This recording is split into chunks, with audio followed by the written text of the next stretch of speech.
Hoy leemos El Templo, de Howard Phillips Lovecraft, dentro de la colección Más allá de Arkham, editada y comentada por Leslie Klinger, dentro de la colección publicada por Ediciones Akal. Manuscrito hallado en la costa del Yucatán. Hoy, 20 de agosto de 1917, yo, Kalle Rich, Graf von Albenstein, capitán de corbeta de la Armada Imperial Alemana y comandante del submarino U-29, deposito la presente botella y documento en un punto del Océano Atlántico para mí desconocido, pero situado, probablemente, cerca de los 20 grados de latitud norte y 35 de longitud oeste, donde mi nave reposa inutilizada sobre el lecho marino. Lo hago porque es mi deseo exponer ciertos hechos inusuales ante la sociedad, algo que con toda probabilidad no viviré para poder realizar personalmente, dado que las circunstancias en las que me hallo son tan amenazantes como extraordinarias y han acarreado no solo la inutilización irremediable del U-29, sino también el desgaste de mi férrea voluntad germánica de un modo sumamente desastroso. La tarde del 18 de junio, tal y como se comunicó por radio al U-61 en la ruta hacia Kiel, torpedeamos el carguero británico Victory, que viajaba de Nueva York a Liverpool, en el punto 45 grados 16 de latitud norte y 28 grados 34 de latitud oeste. Y permitimos que la tripulación abandonara la nave en botes con el fin de obtener unas buenas imágenes cinematográficas para los archivos del almirantazgo. La nave se fue a pique de forma bastante pintoresca, con la proa por delante y la popa levantándose a gran altura sobre el agua, mientras el casco descendía verticalmente hasta el fondo del mar con enorme rapidez. Nuestra cámara no perdió detalle, y lamento que un rollo de película tan magnífico no vaya a llegar jamás a Berlín. Después de filmar, hundimos los botes salvavidas con nuestras armas y nos sumergimos. Cuando subimos a la superficie hacia el anochecer, encontramos el cuerpo de un marinero en la cubierta, con sus manos curiosamente agarradas a la barandilla. El pobre infeliz era joven, bastante moreno y muy bien parecido, probablemente un italiano o griego que había formado parte, sin duda, de la tripulación del Victory. Era evidente que había tratado de ponerse a salvo en la misma nave en que se había visto obligada a destruir la suya, otra víctima más de la injusta guerra de agresión de los perros ingleses que están llevando a cabo contra la patria. Nuestros hombres lo registraron buscando algún recuerdo y encontraron en el bolsillo de su chaqueta un trozo de marfil tallado sumamente extraño que representaba la cabeza de un joven tocado con una corona de laurel. Mi camarada, el teniente Clancy, creía que la pieza tenía una gran antigüedad y valor artístico, de modo que se la quitó a los hombres para quedársela a él. Cómo había llegado aquello a manos de un simple marinero era aquello que ni Clancy ni yo fuimos capaces de imaginar. En el momento de arrojar el muerto al agua, ocurrieron dos incidentes que generaron un gran revuelo entre la tripulación.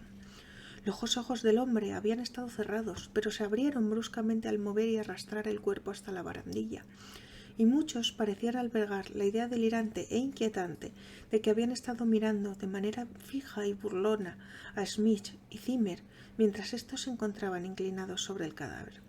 El contramaestre Miller, un hombre mayor que había tenido más cabeza de no haber sido un supersticioso cerdo alsaciano, se puso tan nervioso por esta impresión que se quedó mirando el cuerpo en el agua y juró que, tras hundirse este un poco, lo había visto recoger sus miembros en postura natatoria y alejarse a toda velocidad bajo las olas en dirección al sur. A Clancy y a mí no nos agradan estas demostraciones de ignorancia pueblerina y reprendimos con severidad a los hombres, especialmente a mí. Al día siguiente se generó una situación muy problemática debido a la indisposición de varios miembros de la tripulación. Era evidente que estaban viéndose afectados por la tensión nerviosa derivada de nuestra prolongada travesía y habían sufrido pesadillas. Varios parecían bastante aturdidos y desorientados, por lo que, tras asegurarse de que no estaban fingiendo su debilidad, los dispensé del cumplimiento de sus funciones.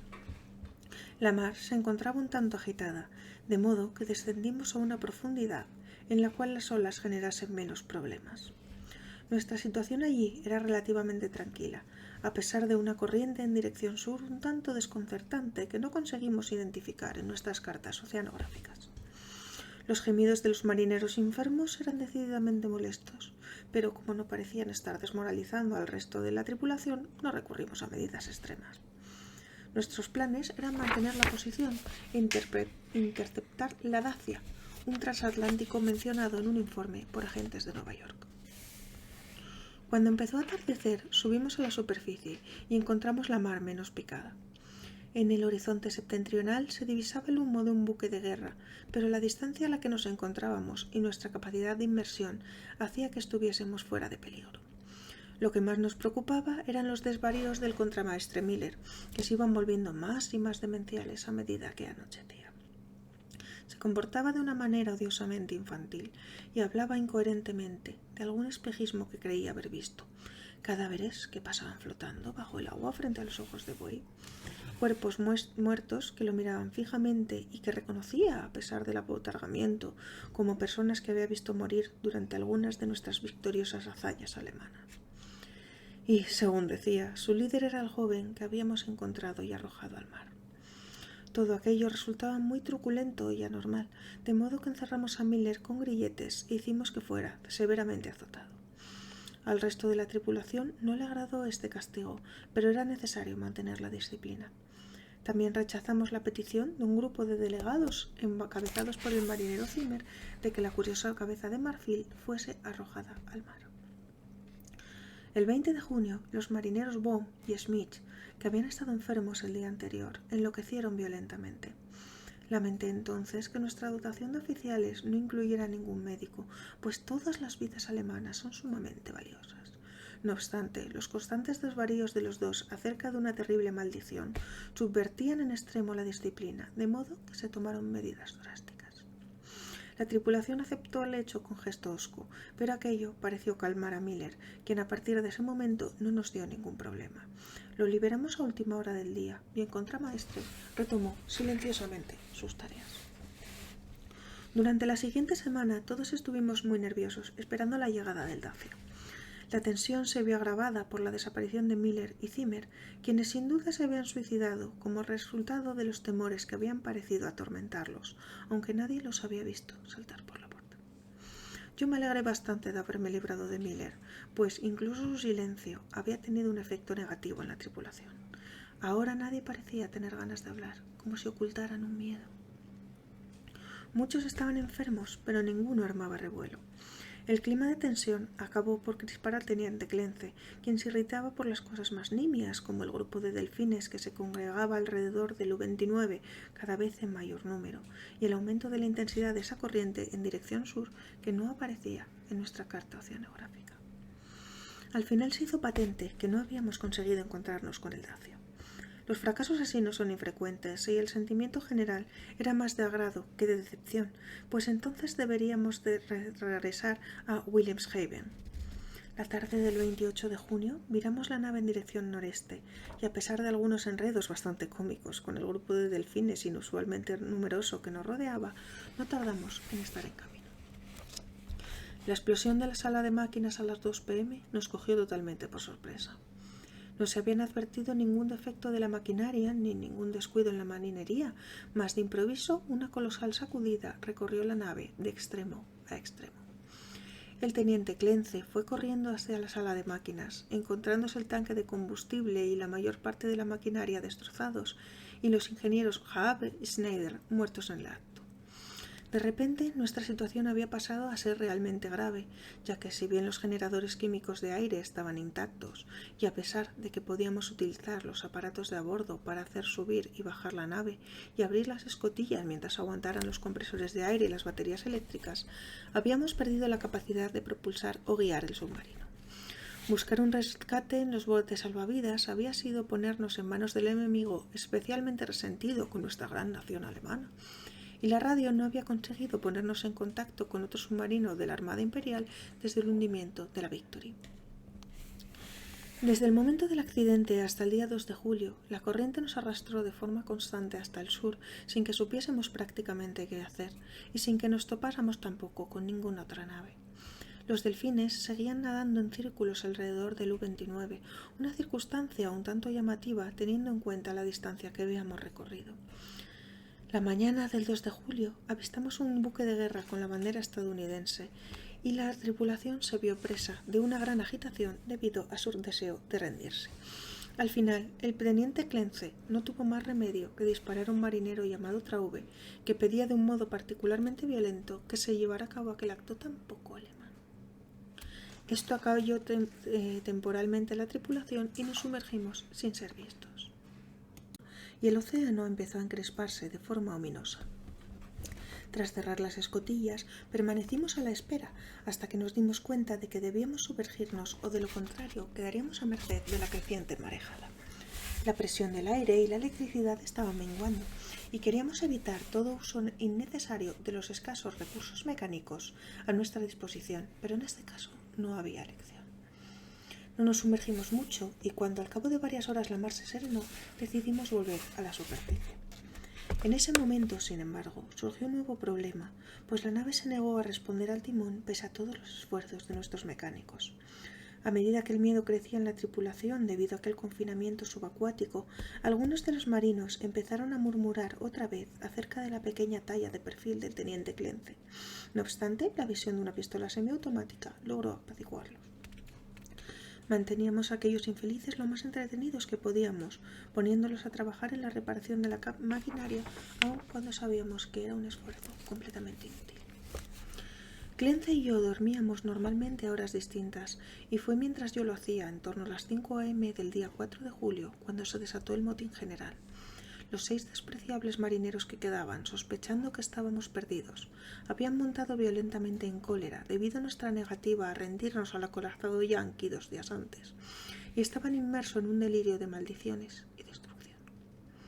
Bramaban como los animales que eran y rompían los instrumentos y el mobiliario de forma indiscriminada, gritando tonterías tales como que la pequeña talla de marfil estaba maldita y que el cadáver de aquel joven moreno los había mirado y se había alejado nadando.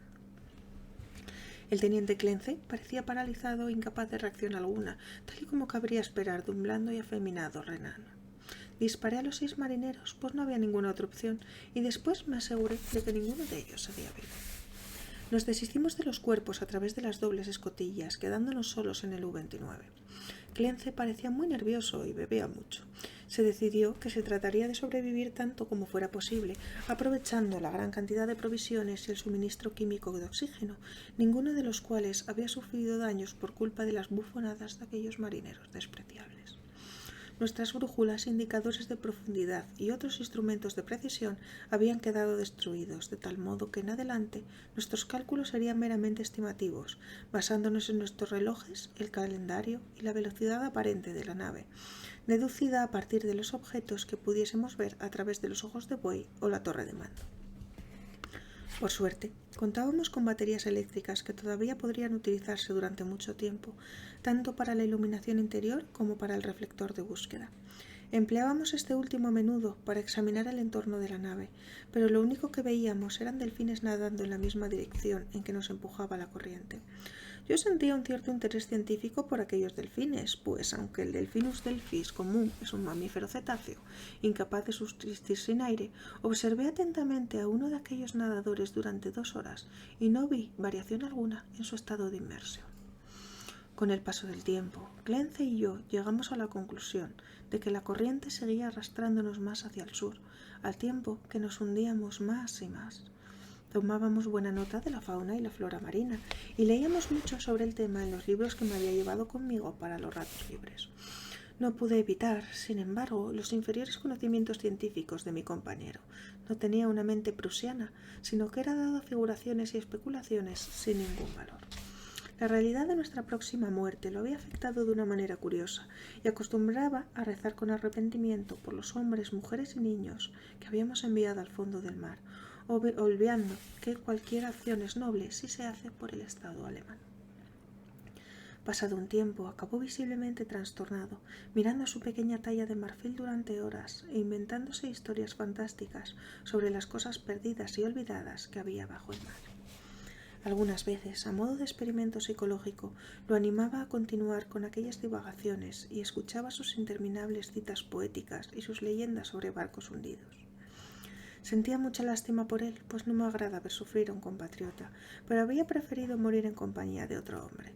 Yo sentía orgullo de mí mismo, dado que sabía que la patria reverenciaría mi memoria y que mis hijos serían educados para ser alemanes como yo. El 9 de agosto vislumbramos el fondo del océano y lo inspeccionamos con el potente haz de luz del foco reflector. Era una vasta llanura ondulante, cubierta en su mayor parte de algas marinas y salpicada de conchas de pequeños moluscos. Aquí y allá había objetos de aspecto mucilaginoso y forma desconcertante, enlutados con algas e incrustados de percebes, que en opinión de Clence debían de ser barcos antiguos yaciendo en sus tumbas. Había algo que lo tenía desconcertado, un promontorio de materia sólida que sobresalía del lecho del océano, casi 1,5 metros en su cúspide, de algo más de 0,5 metros de ancho, con laterales planos y caras superiores lisas que convergían en un ángulo muy obtuso. Yo dije que era un afloramiento rocoso, pero a Clence le pareció distinguir tallas en su superficie. Al cabo de un rato empezó a temblar y se alejó de la escena como si estuviera asustado. La única explicación que supo dar, sin embargo, fue que se encontraba abrumado por la enormidad, oscuridad, lejanía, antigüedad y misterio de los abismos oceánicos.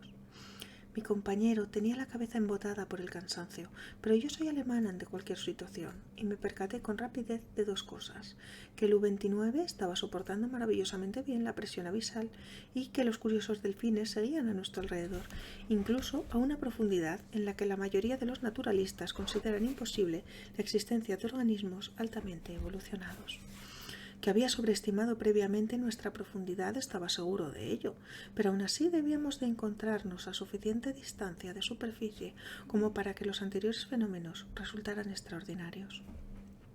Nuestra velocidad en dirección sur, calculada tomando como referencia el fondo oceánico, era más o menos la misma que había estimado a partir de los organismos junto a los que pasábamos en cotas superiores.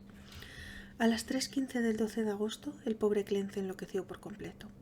Había estado en la torre del mando utilizando el foco reflector cuando lo vi entrar de un brinco en el compartimento biblioteca donde yo estaba sentado leyendo, y su rostro lo delató de inmediato. Recojo aquí lo que dijo, subrayando las palabras que pronunció con más énfasis. Es él, le oigo, debemos irnos. Mientras hablaba, cogió su pequeña talla de marfil de la mesa, se la guardó en el bolsillo y me agarró del brazo en un intento de arrastrarme escalera arriba hasta la cubierta.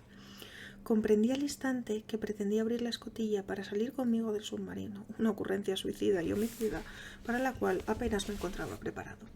Mientras me aferraba a mi asiento e intentaba calmarlo, Clence se puso más violento, al tiempo que decía: «Ven ahora, no esperes a más tarde, es mejor arrepentirse y ser perdonado que desobedecer y ser castigado». Probé entonces a cambiar de plan, y en vez de intentar tranquilizarlo, le dije que estaba loco, lamentablemente trastornado. Pero él no se inmutó y gritó: «Si estoy loco, doy gracias por ello. Que los dioses se compadezcan de aquel cuya insensibilidad es capaz de hacerle conservar la cordura hasta el infantoso final. Ven y sé un loco, mientras él aún nos llama de manera misericordiosa». Este arranque pareció aliviar su estado de tensión mental, dado que al terminar adoptó una actitud mucho más apacible, preguntándome si le dejaría solo en caso de no querer acompañarlo. Lo tuve claro en el acto. Clence era alemán, pero nada más que un simple y vulgar renano, y ahora también un loco potencialmente peligroso. Si accedía a su petición de suicidio, me libraría inmediatamente de alguien que ya no era un camarada, sino una amenaza. Le pedí que me diera la pequeña talla de marfil antes de irse, pero ello suscitó en él una risa tan inquietante que no me atreví a insistir. Le pregunté entonces si quería dejar algún recuerdo o un mechón de cabello para su familia en Alemania, por si me rescataban, pero él se rió otra vez de manera extraña. De modo que mientras Clence subía la escalera, yo fui a donde estaban las palancas de control y tras dejar pasar un tiempo oportuno, accioné el mecanismo que lo envió a su muerte. Tras comprobar que ya no se encontraba en la nave, inspeccioné los alrededores del submarino con el reflector en un intento de verlo por última vez, dado que quería averiguar si la presión del agua lo aplastaría, tal y como la teoría debería ocurrir, o si su cuerpo no se vería afectado con ella, por el paso, como era el caso de aquellos extraordinarios delfines. Con todo, no conseguí dar con mi difunto camarada, pues los delfines estaban densamente apelotonados en torno a la torre de mando, bloqueando totalmente mi visión. Aquella tarde lamenté no haber sustraído subrepticiamente la pequeña talla de marfil del bolsillo del pobre Clence mientras se marchaba, porque su recuerdo me tenía fascinado. No lograba apartar de mis pensamientos aquella hermosa y joven cabeza con su corona de hojas, a pesar de mi naturaleza poco artística. Sentía también no tener a nadie con quien conversar. Clence, pese a no estar a mi altura intelectual, era mucho mejor que nadie. No dormí bien esa noche y me pregunté cuándo llegaría exactamente mi fin. No cabía duda de que mis posibilidades de rescate eran bastante escasas. A la mañana siguiente subí a la torre de mando y acometí las habituales exploraciones con el deflector. Hacia el norte la vista era básicamente la misma que en los 4 días transcurridos desde que habíamos avistado el fondo, pero me percaté de que el U-29 se movía ahora más despacio. Cuando giré el haz de luz hacia el sur, vi que el lecho oceánico frente a la nave descendía ahora con una acusada pendiente y que presentaba unos bloques de piedra curiosamente regulares en ciertos puntos, dispuestos como si siguieran patrones definidos. La nave no empezó a descender inmediatamente al mismo ritmo que el fondo marino, de modo que enseguida me vi obligado a ajustar el deflector para poder apuntar el haz de luz prácticamente en vertical. La brusquedad del cambio provocó la desconexión de un cable, un percance que me mantuvo inevitablemente con muchos minutos de reparaciones, pero al final el chorro luminoso volvió a brotar, inundando el valle marino debajo de mí. No soy dado a arrebatos emocionales de ningún tipo, pero mi asombro fue enorme cuando vi todo lo que había revelado aquel resplandor eléctrico.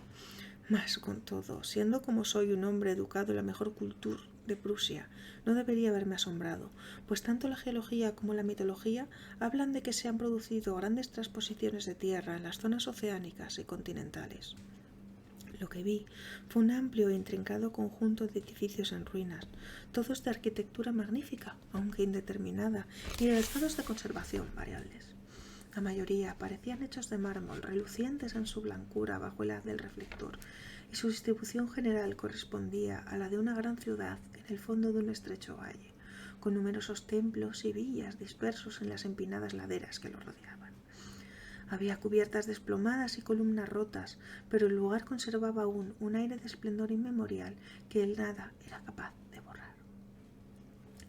Al verme frente a frente con la Atlántida, que yo había considerado previamente un mito en gran medida, me sentí el mayor entusiasmo de los exploradores. Por el fondo de aquel valle había corrido en su día un río, ya que al examinar el paisaje con más detenimiento distinguí restos de puentes y malecones de piedra y mármol, así como terrazas y diques antaño verdeantes y hermosos. La emoción que me invadía me había vuelto casi tan idiota y sentimental como el pobre Clence, por lo que tardé un buen rato en advertir que la corriente en dirección sur había cesado por fin, permitiendo al U-29 descender lentamente a tierra sobre la ciudad sumergida, tal y como lo haría un aeroplano en la superficie. Me llevó un tiempo asimismo darme cuenta de que el extraño grupo de delfines había desaparecido. Unas 2 horas más tarde, el sumergible estaba posado en una explanada adoquinada próxima a la rocosa pared del valle. Extendiéndose pendiente abajo desde la explanada hasta la antigua orilla del río, había, a una distancia asombrosamente corta, ante mí la fachada profundamente ornamentada y perfectamente conservada de un gran edificio, a todas luces un templo que había sido excavado en la roca viva. Respecto del estilo artístico original de esta construcción titánica, solo puedo hacer conjeturas. La fachada, de inmensa magnitud, parece cubrir un único espacio contiguo, pues sus ventanas son numerosas y están repartidas por gran parte entre su superficie. En el centro se abre de par en par una gran puerta, a la cual se llega por una impresionante escalinata, y que está rodeada por exquisitas tallas en relieve que recuerdan a figuras humanas inmersas en una bacanal. En primer plano destacan las grandes columnas y en el friso todo decorados con esculturas de increíble belleza que representan de manera obvia escenas bucólicas idealizadas, así como procesiones de sacerdotes y sacerdotisas que portan extraños objetos ceremoniales en adoración a un dios resplandeciente. El arte es una perfección sumamente extraordinaria, de inspiración mayormente helénica, pero extrañamente original. Transmite una sensación de terrible antigüedad, como si se tratara del antecesor más remoto, en vez del más inmediato, del arte griego. Y no me cabe duda de que cada detalle de esta gigantesca creación fue esculpido a partir de roca virgen de nuestro planeta. Es evidente que forma parte de la pared del valle, aunque me resulta imposible imaginar cómo se pudo excavar su vasto interior. Quizá comenzaron a hacerlo aprovechando una caverna o una serie de ellas. Ni el paso de las eras ni la inmersión han causado menoscabo alguno en la prístina grandiosidad de este templo sobrecogedor, pues no puede tratarse de otra cosa. Y hoy, después de miles de años, continúa inviolado e inmaculado en medio de la noche y el silencio sin fin en una cima oceánica. Soy incapaz de calcular el número de horas que pasé contemplando la ciudad sumergida con sus edificios, arcos, estatuas, puentes, así como el colosal templo con toda su belleza y misterio. Aunque sabía que mi muerte estaba cerca, me devoraba la curiosidad e inspeccioné ansiosamente la fachada con el rayo del deflector. El haz de luz me permitió descubrir muchos detalles, pero se negó a revelar nada al otro lado del enorme umbral del templo labrado en la roca. Y al tiempo de un rato apagué la corriente, consciente de la necesidad de ahorrar energía. Los rayos eran visiblemente ahora más tenues de lo que habían sido durante las semanas que la nave había viajado a la deriva. Entonces, como avivados por la próxima falta de luz, mis deseos de explorar los acuosos secretos de la ciudad se intensificaron. Yo, un alemán, debía ser el primero en hollar aquellos caminos olvidados desde hacía eones. Saqué un traje de buzo de metal articulado para inmersiones en la alta profundidad. Comprobé su estado e hice algunas pruebas con la linterna y el regenerador de aire. A pesar de las dificultades que tendría para operar las escotillas dobles yo solo, me veía capaz de vencer todos los obstáculos con mis habilidades científicas e incluso de caminar en persona por aquella ciudad muerta. El 16 de agosto efectué una salida del U-29 y recorrí laboriosamente las ruinosas y enlodadas calles que conducían al antiguo río. No encontré ningún esqueleto ni otros restos humanos, pero sí recabé una gran cantidad de información arqueológica, de esculturas y monedas.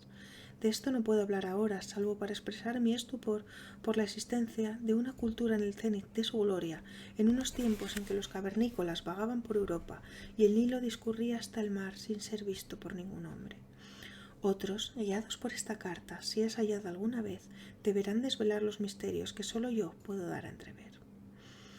Regresé a la nave cuando mis baterías eléctricas empezaron a perder potencia, decidido a explorar el templo de la roca al día siguiente.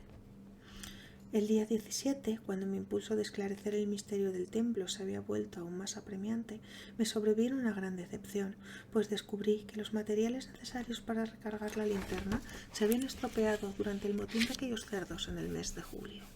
Mi rabia era infinita, mas aún así, mi sensatez germana me prohibió aventurarme sin estar preparado en un interior totalmente a oscuras, que podría ser la guarida de algún monstruo marino indescriptible o bien un laberinto cuyos serpenteantes corredores no conseguiría salir jamás. La única opción que me quedó fue encender el debilitado reflector del U-29 y con su ayuda remontar la escalinata del templo para estudiar las tallas de la fachada. El haz de luz entraba por la puerta en un ángulo ascendente y me asomé al interior para ver si era capaz de vislumbrar algo. Sin embargo, todo fue en vano. Ni siquiera se alcanzaba a ver el techo, y aunque me adentré un par de pasos más allá del umbral tras comprobar con una vara que había suelo firme, no me atreví a ir más lejos.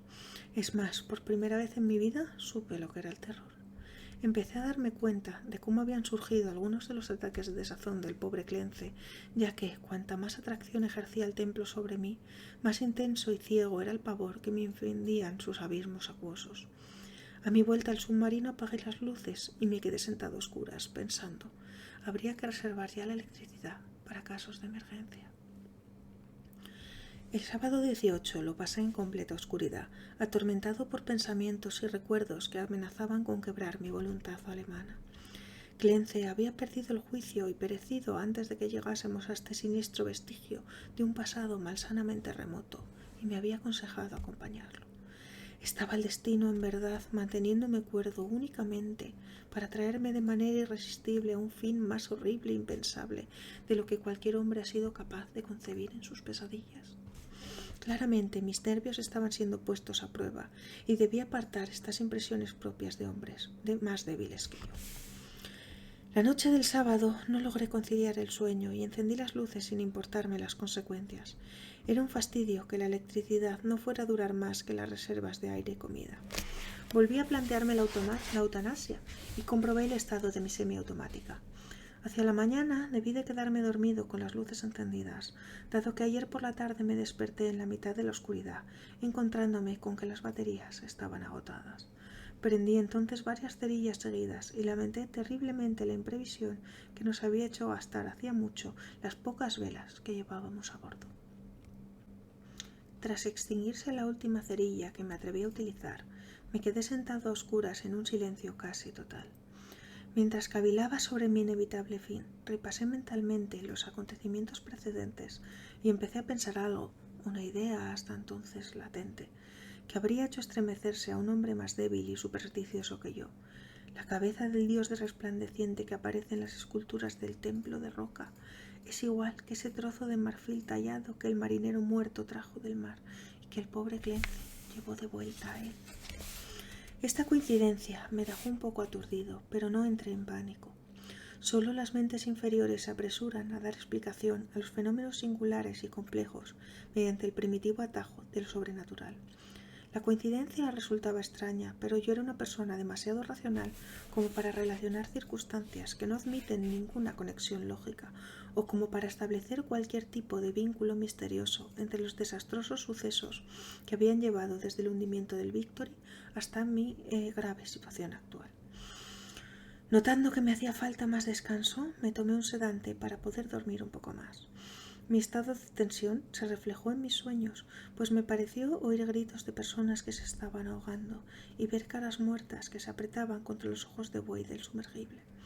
Y entre esas caras muertas estaba el rostro vivo y burlón del joven encontrado con la pequeña talla de marfil. He de tener cuidado con cómo relato mi despertar de hoy, porque me encuentro muy alterado y hay muchas alucinaciones inevitablemente mezcladas con la realidad. Desde el punto de vista psicológico, mi caso resulta de lo más interesante y siento no poder ser estudiado científicamente por una autoridad alemana competente. Lo primero que sentí al abrir los ojos fue un deseo irresistible de visitar el templo de roca, un deseo que crecía a cada momento, pero que aún así intenté resistir automáticamente, recurriendo a un cierto miedo que actuaba en sentido opuesto. A continuación me asaltó una percepción luminosa en medio de la oscuridad provocada por el agotamiento de las baterías, y me pareció detectar una especie de resplandor fosforescente en el agua a través del ojo de buey que daba al templo. Esto despertó mi curiosidad, ya que no sabía de ningún organismo visual capaz de emitir una luminiscencia como aquella. Pero antes de que pudiera investigar, experimenté una tercera sensación que, a causa de su irracionalidad, me hizo dudar de la objetividad de cualquier cosa que mis sentidos pudieran percibir. Se trataba de una ilusión auditiva, una percepción de un sonido rítmico y melódico, como algún tipo de canto o himno coral desenfrenado pero hermoso, que llegaba del exterior a través del casco completamente impenetrable al ruido del U-29. Convencido de la normalidad de mi estado psicológico y nervioso, encendí unas cuantas cerillas y me serví una buena dosis de una solución de bromuro sódico, lo cual pareció calmarme hasta el punto de hacer desaparecer la ilusión auditiva. La fosforescencia se mantuvo, no obstante, y me costó reprimir un impulso infantil de asomarme al ojo de buey para buscar su origen. Parecía horriblemente real, y en cuestión de poco tiempo fui capaz de distinguir gracias a ella los familiares objetos que me rodeaban, así como el vaso vacío de bromuro sódico del que no había tenido previamente ninguna impresión visual en el sitio donde lo había dejado. Esta última circunstancia me hizo reflexionar y crucé el compartimento para tocar el vaso, el cual se encontraba efectivamente en el sitio en el que me había parecido verlo. Ahora sabía que la luz era real, o bien parte de una alucinación tan persistente y consistente que no podía esperar a acabar con ella, de modo que, abandonando toda resistencia, subí a la torre de mando con intención de buscar el agente luminoso. ¿No cabía quizá la posibilidad de que se tratara en realidad de otro submarino que ofreciera esperanzas de rescate? Bien está que el lector no acepte nada de lo que viene a continuación como una realidad objetiva, pues debido a que los hechos trascienden las leyes naturales, estos han de ser necesariamente creaciones subjetivas e irreales de mi mente agotada. Cuando alcancé la torre de mando, descubrí que la luminosidad general del mar era mucho menor de lo que yo había esperado. No se percibía ninguna fosforescencia animal o vegetal en las inmediaciones del submarino, y la ciudad que se extendía pendiente abajo hacia el río era invisible en la oscuridad.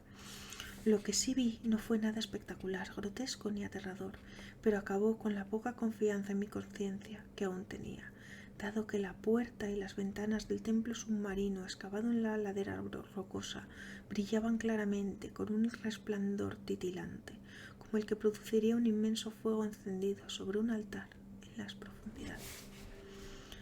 Los hechos posteriores son confusos. Mientras miraba de hito en hito la puerta y las ventanas misteriosamente iluminadas, me asaltaron las más extravagantes visiones, tan extravagantes que no soy capaz de describirlas siquiera.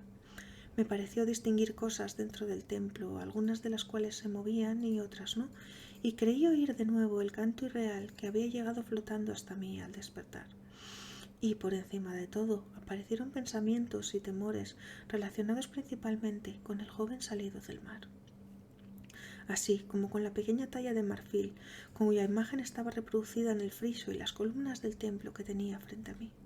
Pensé en el pobre Clence y me pregunté en qué lugar descansaría su cuerpo junto con aquella talla que se había llevado de regreso al mar. Me había advertido de algo y yo no le había hecho caso, pero era un renano sin carácter que se volvió loco por problemas que un prusiano era capaz de soportar con facilidad.